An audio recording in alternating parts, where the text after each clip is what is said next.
Here's a question we need to rethink together.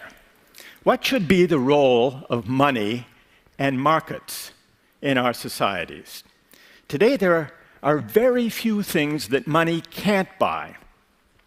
If you're sentenced to a jail term in Santa Barbara, California, you should know that if you don't like the standard accommodations, you can buy a prison cell upgrade. It's true. For how much, do you think? What would you guess? $500? It's not the Ritz-Carlton. It's a jail. $82 a night. $82 a night. If you go to an amusement park and don't want to stand in the long lines for the popular rides, there is now a solution. In many theme parks, you can pay extra to jump to the head of the line. They call them fast track or VIP tickets.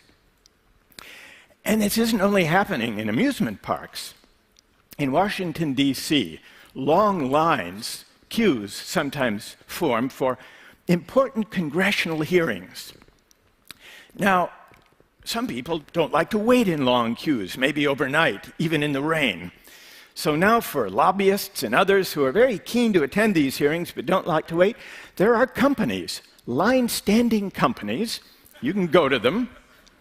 You can pay them a certain amount of money. They hire homeless people and others who need a job to stand waiting in the line for as long as it takes, and the lobbyist, just before the hearing begins, can take his or her place at the head of the line and a seat in the front of the room.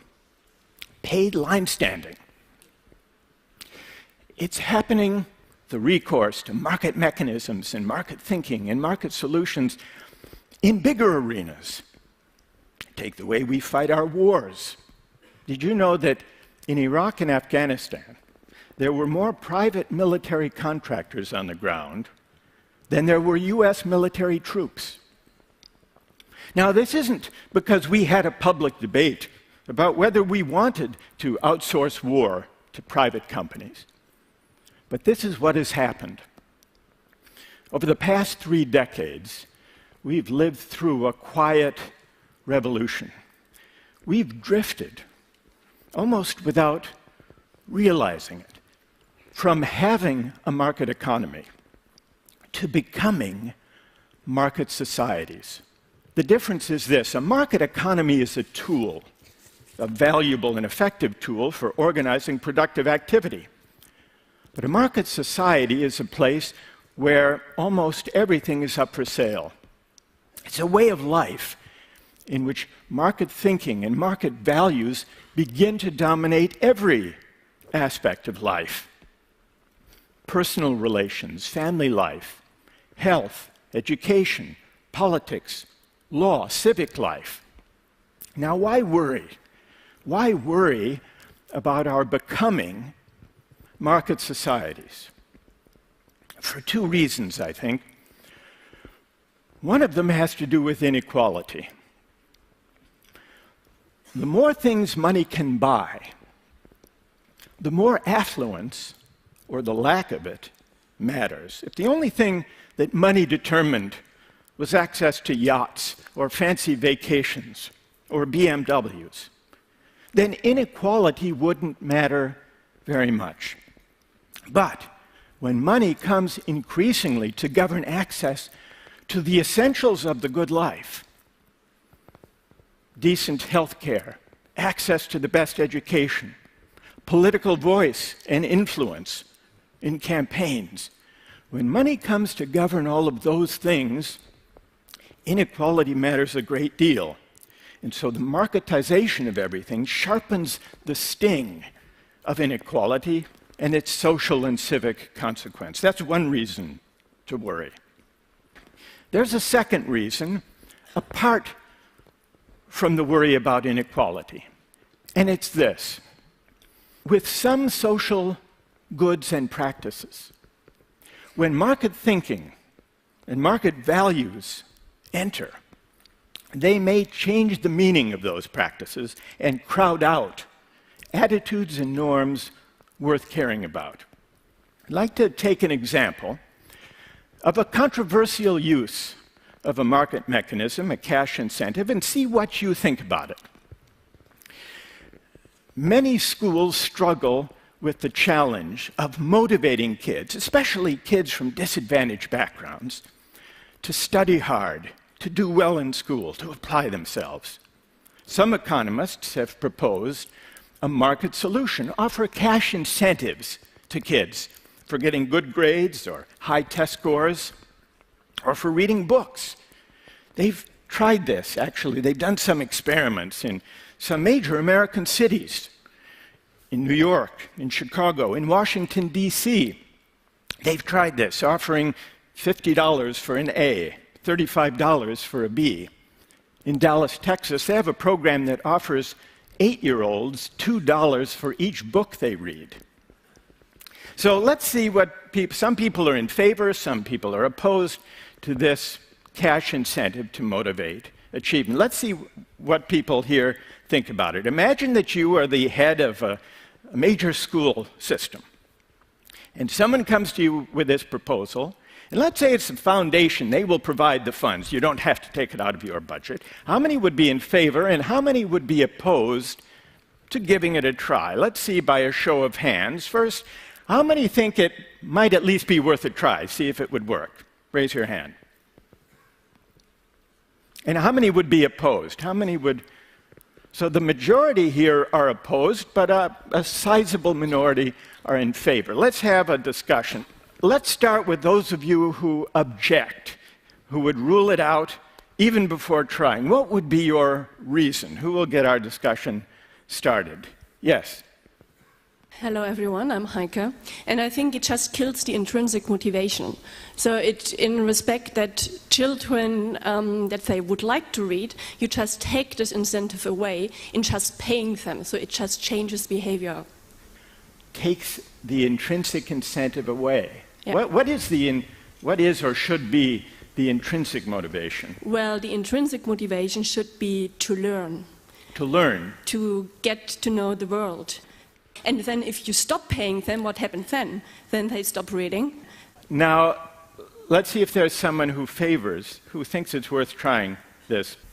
I'm Elizabeth Loftus, and you said worth a try, and so why not try it and do the experiment and measure things and measure. And what would you measure? You'd measure how many books they read and how many books they continued to read after you stopped paying them. Oh, after you stop paying. All right, what about that? To be frank, I just think this is, not to offend anyone, a very American way.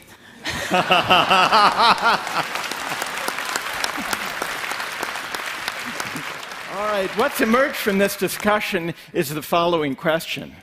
Will the cash incentive drive out or corrupt or crowd out the higher motivation, the intrinsic lesson that we hope to convey, which is to learn, to love, to learn, and to read for their own sakes? And people disagree about what the effect will be, but that seems to be the question, that somehow a market mechanism or a cash incentive teaches the wrong lesson. And if it does, what will become of these children later? I should tell you what's happened with these experiments. The Cash for Good Grades has had very mixed results. For the most part, has not resulted in higher grades. The $2 for each book did lead those kids to read more books. It also led them to read shorter books. But the real question is, what will become of these kids later? Will they have learned that reading is a chore, a form of piecework to be done for pay? That's the worry. Or may it lead them to read, maybe for the wrong reason initially, but then lead them to fall in love with reading for its own sake? Now, what even this brief debate brings out is something that many economists overlook. Economists often assume that markets are inert, that they do not touch or taint the goods they exchange. Market exchange, they assume, doesn't change the meaning or value of the goods being exchanged. This may be true enough if we're talking about material goods. If you sell me a flat-screen television or give me one as a gift, it will be the same good. It will work the same either way. But the same may not be true if we're talking about non-material goods and social practices, such as teaching and learning, or engaging together in civic life. In those domains, bringing market mechanisms and cash incentives may undermine or crowd out non-market values and attitudes worth caring about. Once we see that markets and commerce, when extended beyond the material domain, can change the character of the goods themselves, can change the meaning of the social practices, as in the example of teaching and learning, we have to ask where markets belong and where they don't, where they may actually undermine values and attitudes worth caring about. But to have this debate, we have to do something we're not very good at, and that is to reason together in public about the value and the meaning of the social practices we prize. From our bodies, to family life, to personal relations, to health, to teaching and learning, to civic life. Now, these are controversial questions, and so we tend to shrink from them. In fact, during the past 3 decades, when market reasoning and market thinking have gathered force and gained prestige, our public discourse during this time has become hollowed out, empty of larger moral meaning. For fear of disagreement, we shrink from these questions. But once we see that markets change the character of goods, we have to debate among ourselves these bigger questions about how to value goods. One of the most corrosive effects of putting a price on everything is on commonality, the sense that we are all in it together. Against the background of rising inequality, marketizing every aspect of life leads to a condition where those who are affluent and those who are of modest means increasingly live separate lives. We live and work and shop and play in different places. Our children go to different schools. This isn't good for democracy, nor is it a satisfying way to live, even for those of us who can afford to buy our way to the head of the line. Here's why. Democracy does not require perfect equality. But what it does require is that citizens share in a common life. What matters is that people of different social backgrounds, different walks of life, encounter one another, bump up against one another in the ordinary course of life. Because this is what teaches us to negotiate and to abide our differences. And this is how we come to care for the common good. And so in the end, the question of markets is not mainly an economic question. It's really a question of how we want to live together. Do we want a society where everything is up for sale? Or are there certain moral and civic goods that markets do not honor and money cannot buy? Thank you very much. Thank you.